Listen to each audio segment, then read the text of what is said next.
तर welcome students. Today we can discuss the next examples of that substitution. These are also well. तर बघूया. तर बघा आता काय म्हणते ते about that the square root functions.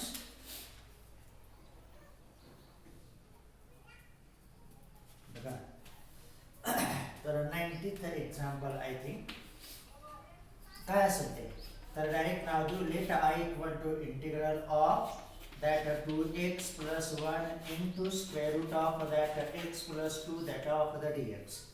बरोबर. तर बघा now to get that the integral of such a functions what we can do the see. तर या ठिकाणी ह्या फंक्शनचा वर्गमूळ इथं गुणाकार करणे शक्य नाही आहे. पुट आपल्याला पुट तर मात्र वर्गमूळाचेच फंक्शन पुट करणे आहे. तर see that late us put that x plus 2 equal to t. मग आपण x च्या बदल्यात t च्या भाषेमधलं पाहिजे कारण x राहणारच आहे इथं. झालं. याच्या बदल्यात आलं याच्या बदल्यात हे रिप्लेस झालं. आता डिफरन्शिएट बोथ साइड्स. मग डिफरन्शिएट केल्यानंतर काय येणार तुमचं dx becomes simply that of the dt. कारण साधी मोनोमियल आहे त्या ठिकाणी x plus 2 equal to that of the t झालं. आणि मग आता आपलं इंटिग्रल बघा कसा इथं गुणाकार करता येत नाही आता कसा करता येऊ शकेल त्याचा अनुभव मिळेल.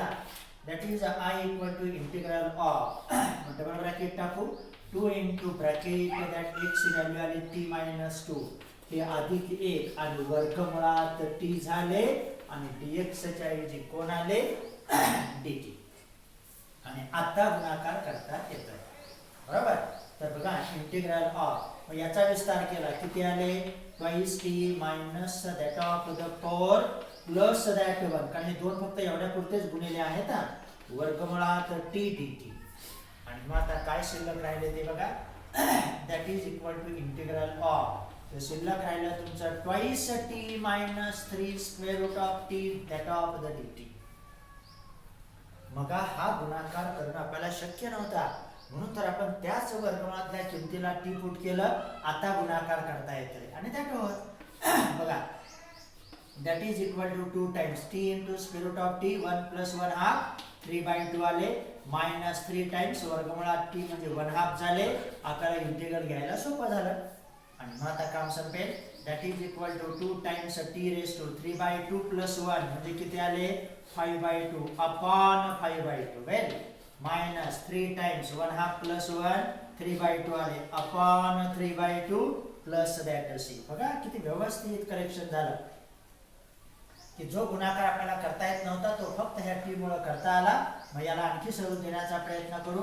हे दोन अंशस्थानी गेले कॅन्सल नाही होणार 5/2 मायनस आता हे दोन कॅन्सल होणार नाहीत मग हे तीन मात्र कॅन्सल होतील म्हणजे 2 टाइम्स हे चुकू नका शेवटी 2 times t raised to 3/2 plus that c.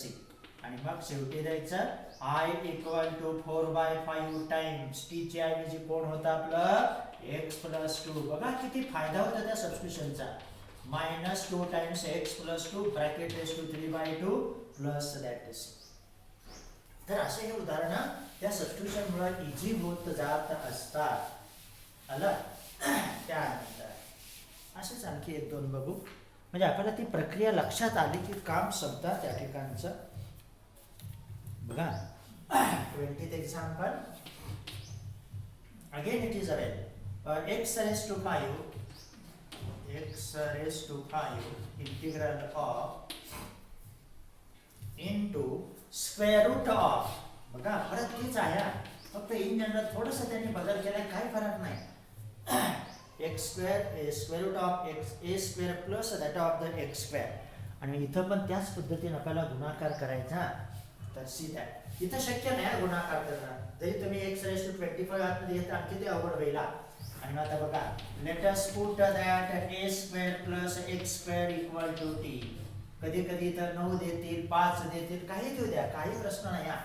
त्यानंतर दॅट आपल्याला x स्क्वेअर ची किंमत पाहिजे किंवा x स्क्वेअर मिळेलच ना त्याच्यापासून किंवा डायरेक्ट x स्क्वेअरच घेऊया x स्क्वेअर इक्वल टू बघा मग किती आले x स्क्वेअर बरोबर t minus that of the a square x वरचा प्रश्न मिटला, याचा प्रश्न मिटला. आता याच्यात कसे ऍडजस्टमेंट होत आहे ते बघा. अजून आपल्याला डिफरन्शिएट करायचं हे रिलेशन. त्यानंतर डिफरन्शिएट बोथ साइड्स. आला ए स्क्वेअर कॉन्स्टंट 0 झाला आणि इथं बरोबर ऍडजस्टमेंट झाली बघा. 2x dx becomes the of the dt. किती छान येते बघा. आणि मग मी त्या x रेस टू 5 मधला x इकडे ठेवतो. x dx ला पुढच्या सोयीसाठी x dx becomes the of the 1/2 dt.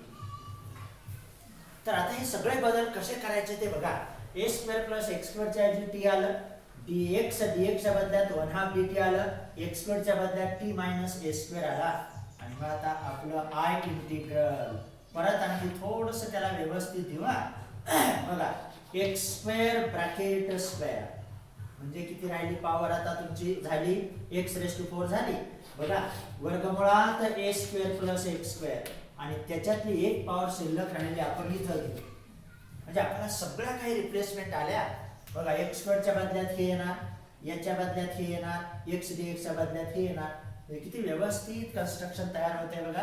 That is the integral of x स्क्वेअरच्या बदल्यामध्ये t minus that a square bracket square याच्याऐवजी वर्गमुळात t आणि याच्याऐवजी आले तुमचे 1/2 dt.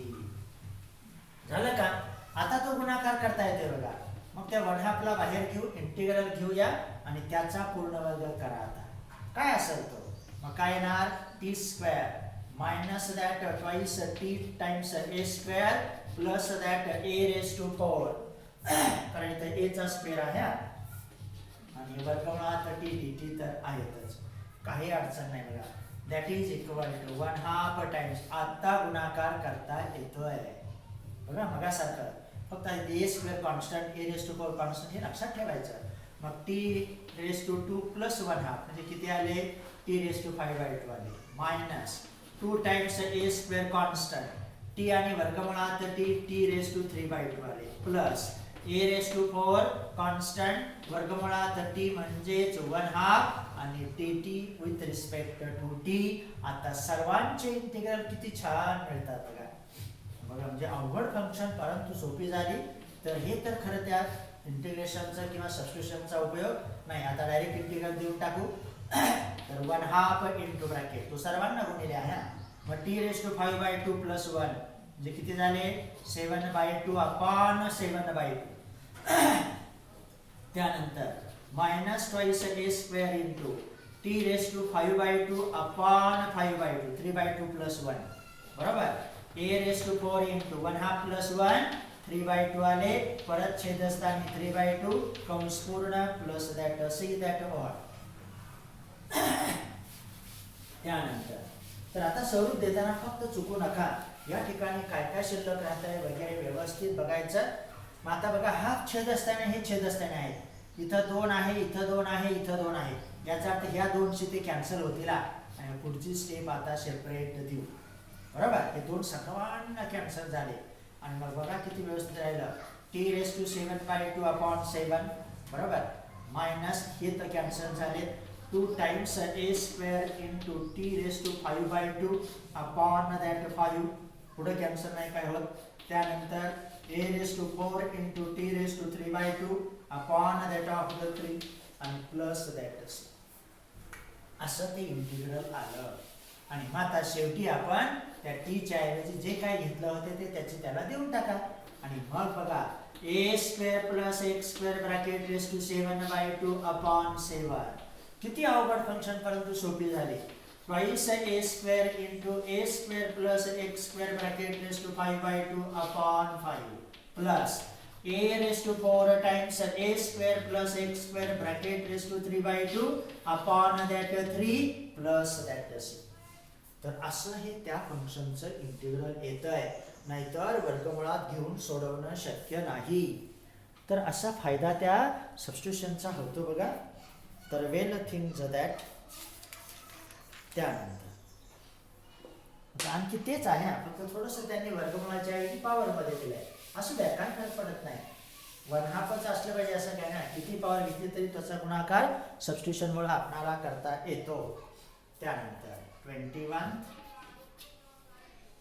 Integral of 5 minus 3x into same technique 2 minus 3x फक्त इथं 1/2 power दिले आपण नंतर घेतच होतो ना 2 minus 3x bracket raised to the top the 1/2 आणि मग आता काही प्रश्न नाही तर पुट करायचं कोणाला पुट करायचं यालाच पुट करायचं तर see that therefore let us put I equal to नाव द्यायचं let us put 2 minus 3x equal to t मग आपल्याला वजा 3x च पाहिजे ना इथं किंवा 3x घ्या किंवा कसंही घ्या परंतु आपण 3x च घेऊ म्हणजे इथं परत साइनचा गोंधळ नाही होणार and therefore 2 minus t equal to that of the 3x हे 3x तिकडे गेले हे t इकडे आले जसं आहे तसं नंतर रिप्लेस करूया झालं डिफरन्शिएट बोथ साइड्स डिफरन्शिएट केलं वजा 3 सहगुणक dx आले dt आले फक्त थोडंसं काळजी घ्यायची सगळं काही असतं बघा त्या ठिकाणी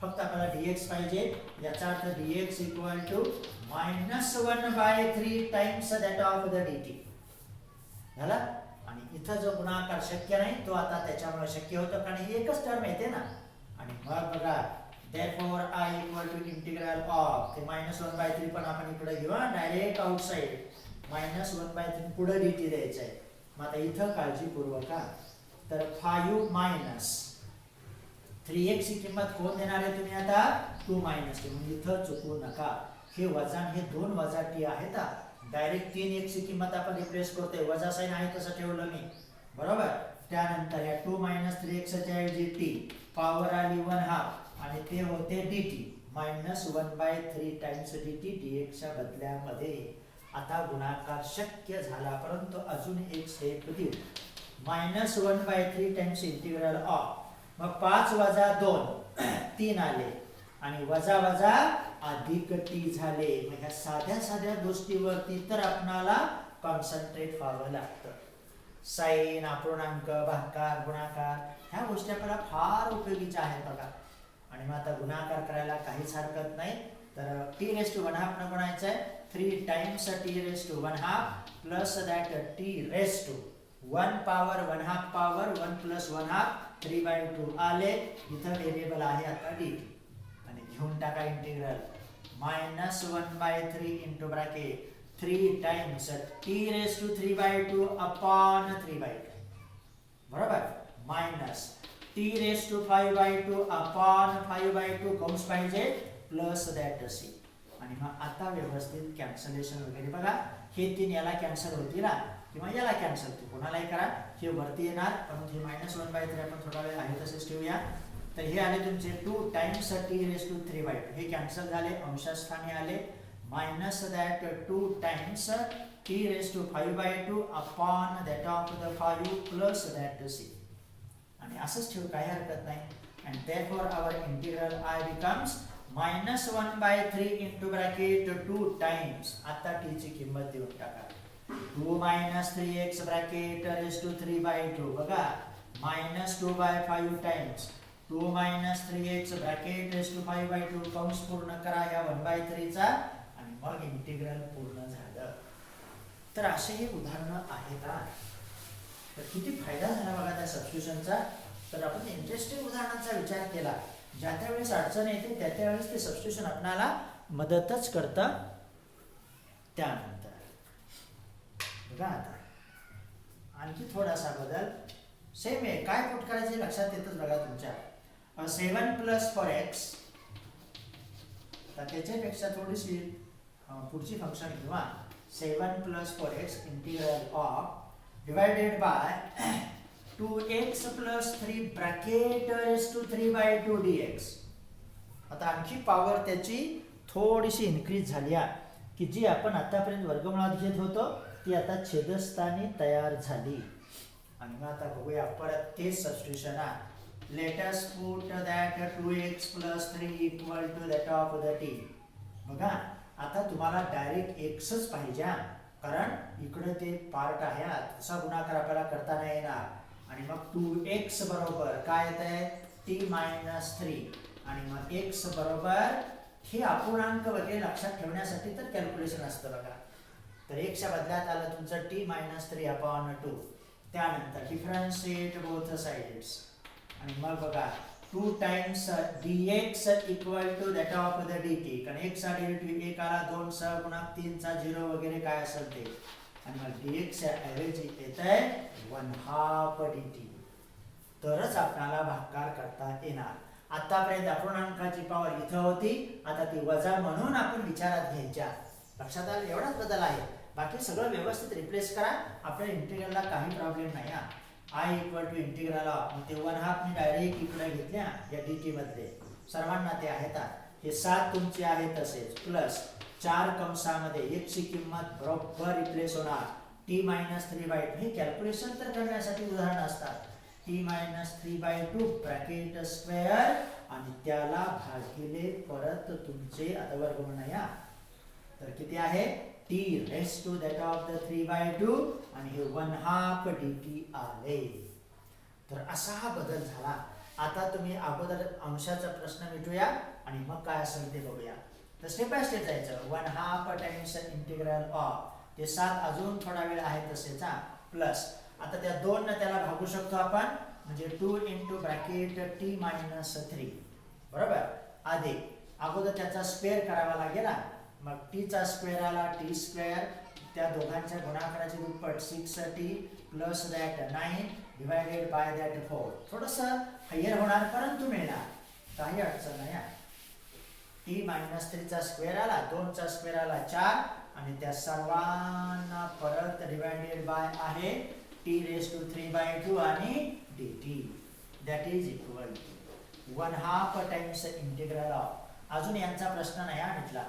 मग अगोदर गुणाकार करून घेऊ सर्व काही, म्हणजे आपल्याला भागायला सोपं जाणार. बघा 7 plus twice t minus that 6, हे तर काळजीपूर्वक करायचा, plus that 5/4 times that t square minus that, तर 6 पंचे 30 आल्या, 30/4च म्हणूया, minus 30/4 times t plus that whole t 5/4. तर एवढं ते लांब एक्सप्रेशन तयार होत आहे.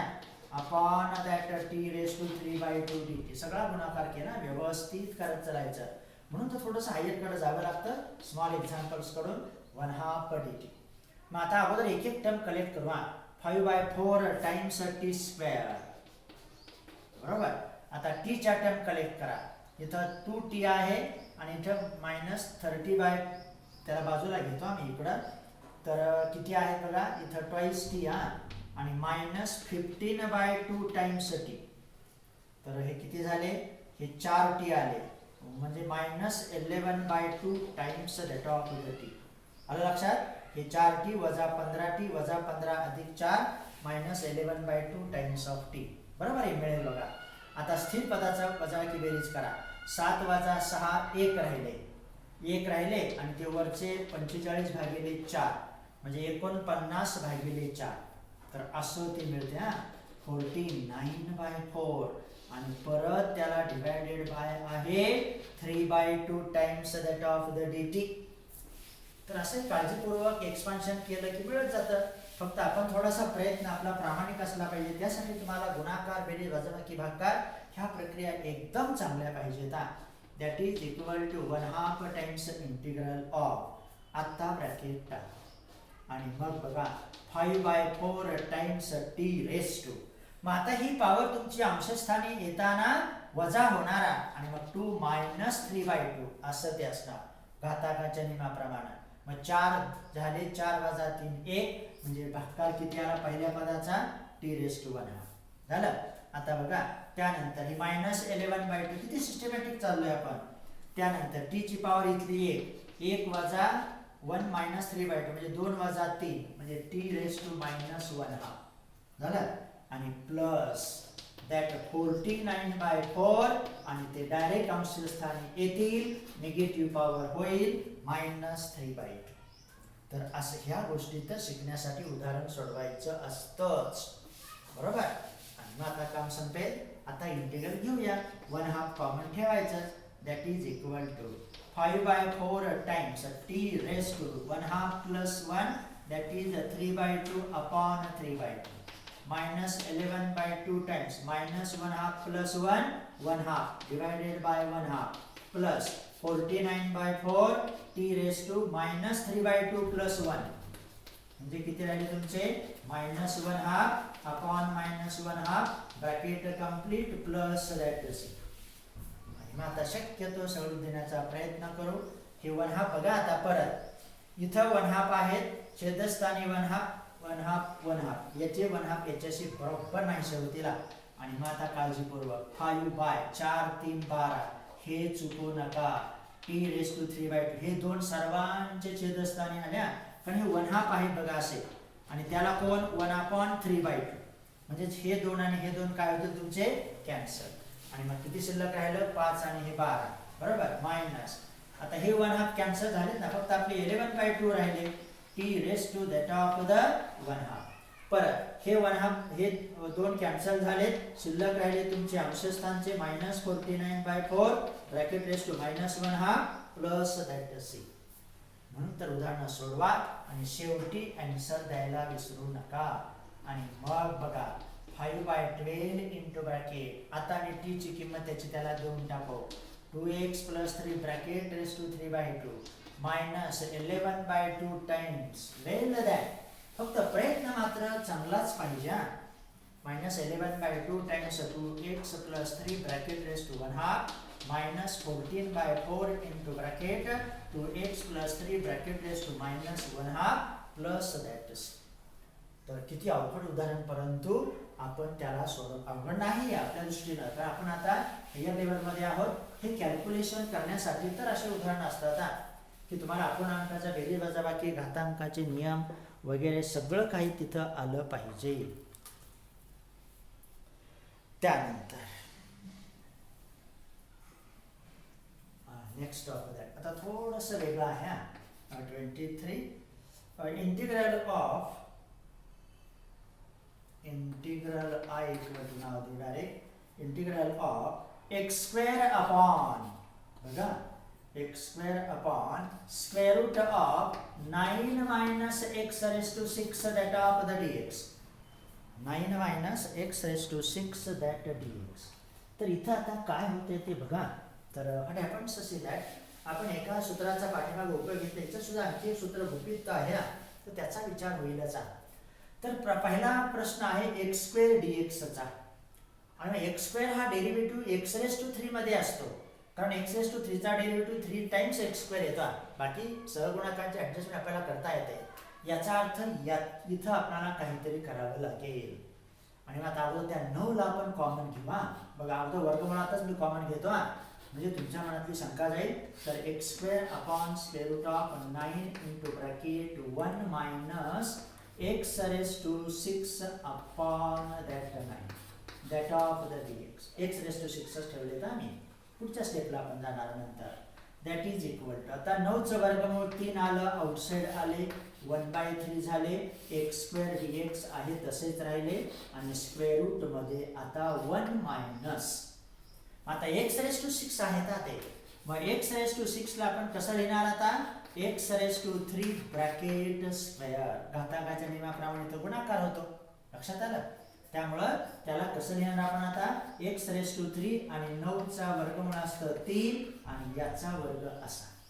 आणि हे येणं फार गरजेचं आहे, कारण आपल्याला सूत्रात जायचं आहे. आता पुट काय करायचं ते बघूया.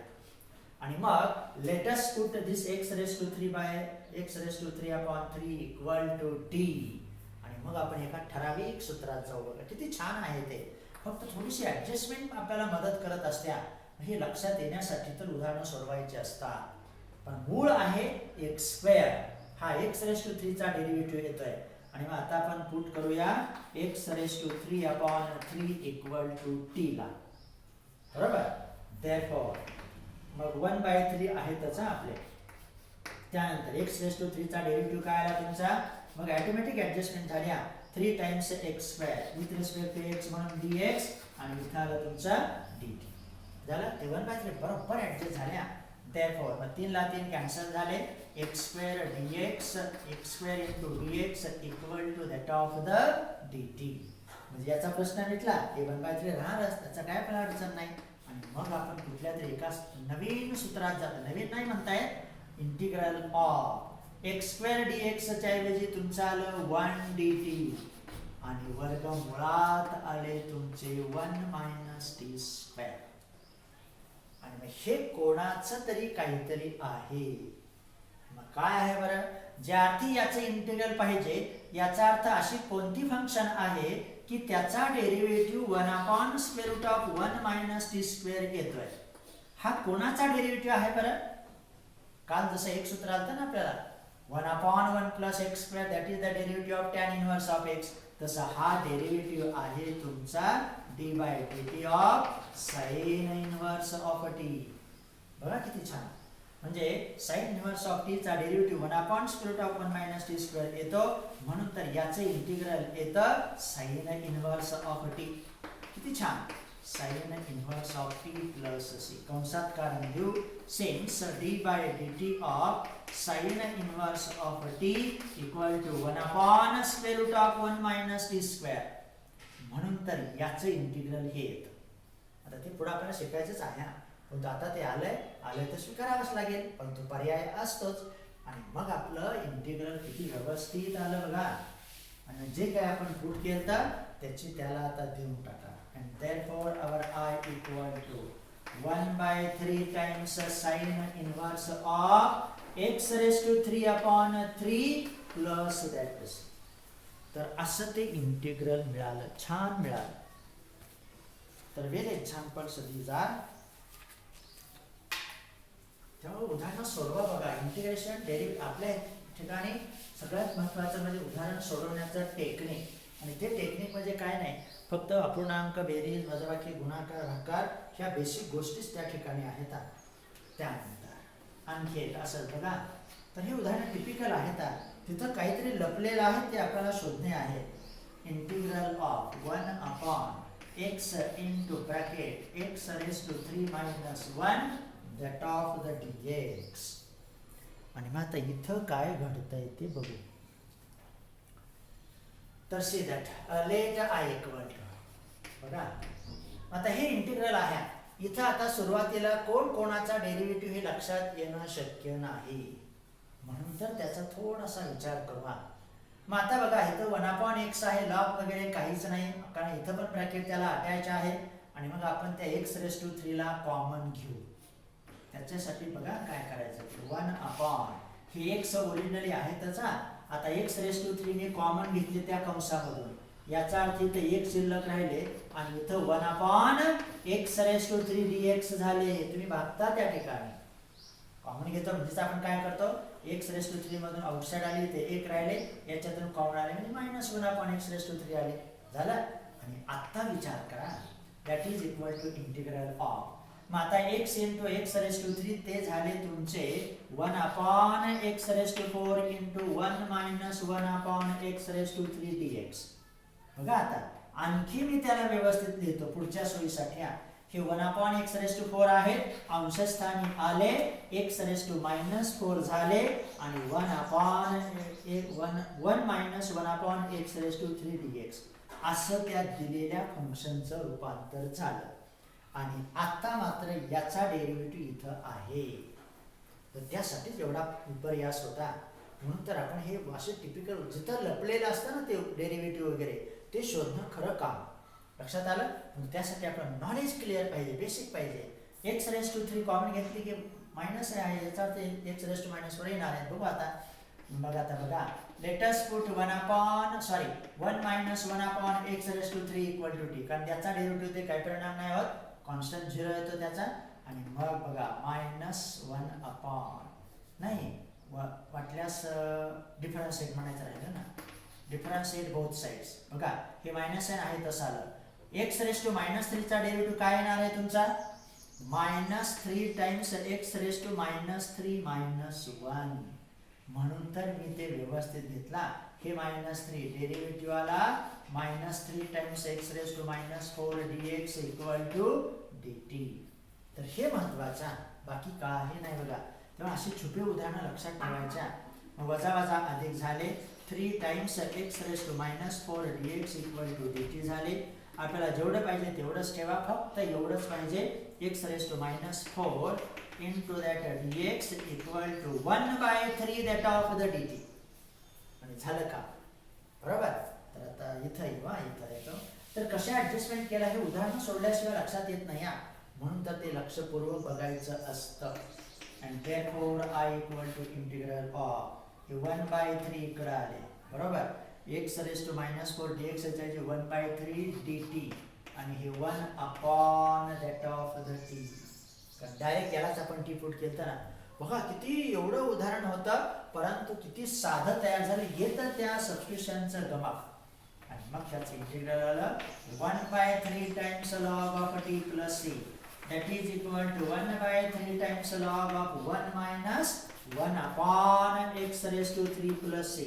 आणखी त्याचं स्वरूप देऊया 1/3 टाइम्स log of लसावी आला x raised to 3 minus 1 upon x raised to 3 plus that c. तर याच्यापेक्षा इथं थोडंसं व्यवस्थित वाटतंय, म्हणजे छेद वगैरे क्लिअर येतोय. तर हे लक्षात आलं पाहिजे. हा इथं आला, बरोबर छेद तयार झाला. It is our integral I. तर असे हे उदाहरणं आहेत. Note that clear. त्यानंतर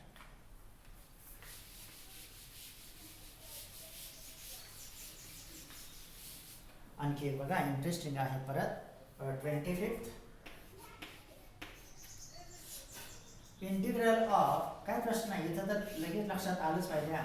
x into log of x into log of x, where it is that of the dx. मग डेरिव्हेटिव्ह ओळखता आला पाहिजे, बरोबर आपलं काम तयार होतं.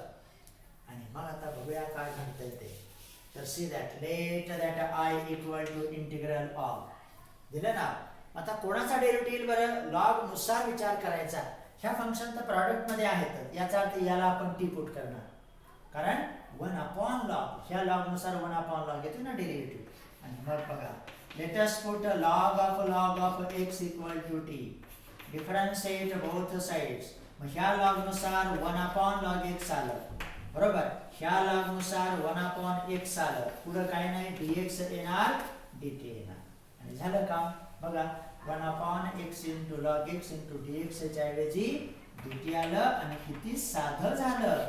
Integral of 1 upon log of x च्या ऐवजी t आणि यांच्या सर्वांच्या ऐवजी आलं dt. किती छान बघा, दिसायला कसं दिसतंय ते उदाहरण. अवघड वाटतं, परंतु नंतर ते सोपं होतं. आणि मग आलं त्याचं log of T plus C. तर आता असे 3 लॉग येतील ना. बघा कसे ते, लॉग ऑफ x, हा कंस पूर्ण आणि मग प्लस दॅट सी. तर these are the well examples arise there. त्यानंतर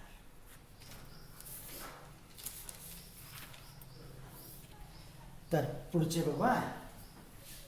तर अजून काही ट्रिगोनॉमेट्रीचे उदाहरण आहेत आणि एक आपल्याला टाईप आहे, ते आपण उद्याच्याला बघू. पण पुढचं एक उदाहरण चांगलं देतो. तर बघा 26 सी दॅट इंटिग्रल ऑफ, आता ट्रिगोनॉमेट्री मध्ये जावा, cos of 3x minus cos of 4x, cos of 3x minus cos of 4x upon sin of 3x plus sin of 4x. तर हे एका सूत्रावरती ते अवलंबून आहे. cos c minus cos d आणि sin c minus that of the sin d. आणि मग आता काय घडतंय ते बघा, साधा आहे, काय प्रश्न नाही. तर ट्रिगोनॉमेट्री आली की सूत्र येणारच. कुठेही आपल्याला सूत्राचा उपयोग केल्याशिवाय पर्याय नसतो. तर हे टेक्निक त्याच्यातून शिकायला पाहिजे आपण. आता ते 2 सूत्र कसे आहेत त्याचा अगोदर विचार करू. cos c minus cos d बरोबर काय असतं, -2 times sin of c plus d by 2 into sin of c minus d by 2. दोन्ही टर्म sin असतात. आणि sin c plus sin d ला sin c plus sin d that is equal to 2 times sin c plus sin d ला sin अगोदर असतात, sin of c plus d by 2 into cos of c minus d by 2. बरोबर. आणि आता त्या सूत्रांचा इथं उपयोग करणे आहे. अँगल मला बघू द्या एकदा. हां, तर काय प्रश्न नाही. 3x आणि 4x आहे. तर होईल तयार, काय प्रश्न नाही. आणि मग आता आपलं इंटिग्रल बघा, i इक्वल टू c च्या ऐवजी 3x सपोज करायचे, d च्या ऐवजी 4x, -2 टाइम्स sin ऑफ क्रमवार चला अँगल, म्हणूनच मी अँगल एकदा ऑब्झर्व केल्या 3x + 4x अपॉन 2 झालं. साइन ऑफ जसं आता एकदा हे a c आणि d मानलेत ना, क्रम नका बदलू. 3x - 4x अपॉन 2. नंतर आपण अलाइड प्रमाणे त्याचा विचार होईलच. आता sine c plus sine d ला 2 टाइम्स साइन ऑफ तेच अँगल आहे 3x + 4x अपॉन 2 into cos of 3x - 4x अपॉन 2 that of the dx when it is that is equal to. आता जेवढं कॅन्सल होईल त्याचा प्रयत्न करू. आहे 2 कॅन्सल झाले, हे वजा साइन थोडा वेळ आहे तसं ठेवू. अँगलचा विचार करू. साइन ऑफ कॅन्सल नाही होणार आता 7x/2 आणि साइन ऑफ आता किती येत आहे 3x - 4x म्हणजे -x/2. साइन ऑफ मायनस थिटाचा उपयोग करावाच लागेल. त्यानंतर इथं पण बघा साइन ऑफ 7x/2 चालेल, 7x चालेल आणि cos of -x/2 that of the dx आले. किती व्यवस्थित येते बघा. दॅट इज इक्वल टू म्हणजे साइन x/2 कॅन्सल झाले, हे इंटिग्रल ऑफ हे वजा 1 आपण इथं घेऊ आणि त्या साइन ऑफ मायनस थिटा प्रमाणे मायनस साइन ऑफ x/2 हे dx आहे तसंच आहे बघा. एकदम छान मिळून जाईल. आणि हे कॉस ऑफ मायनस थिटा कोण असतं, कॉस थिटाच असतात, म्हणून तर हे इथं कॅन्सल होणार नाही, ते ॲप्सॉन होणार आहे. ते सांगायचे काय कारण गरज नाही, आपण आता हायर लेवलला आहोत. वजा वजा अधिक झाले sign x/2 upon that cos x/2. बघा कुठल्या तरी एका स्टँडर्ड नेचर मध्ये आपण आलो आणि हे आलं तुमचं tan of x/2 1 minute dx plus that c आणि झालं का. आणि मग tan चे इंटिग्रल काय असतं sake of that log of sec of x/x. आता त्या 2 ना आपल्याला भागावंच लागतं, तर असंही मिळून जाईल. तर स्टँडर्ड फॉर्म मध्ये आलो आपण. आणि मग tan चे इंटिग्रल असतं log of sec of x, पण इथं आहे x/2, परत त्या 1/2 न भागावं लागेल, तर हे चुकू नका. Log tan of x integral काय असतं log of sec of x आणि मग ते 2 अंशस्थानी येतील 2 times log of sec of x/2 plus that c that is our i. तर असे हे उदाहरण तुमच्याकडे मिळालेले आहे. तर वेल दॅट टाइप्स. तर बाकीचे उद्याच्याला बघू. अजून थोडेसे राहिले तर ट्रिगोनॉमेट्रीवरचे मग एक छोटंसं टाईप आहे ते बघू. तर काय काय ॲडजस्टमेंट करायचं ते 2-3 उदाहरणात तुम्हाला कळेल.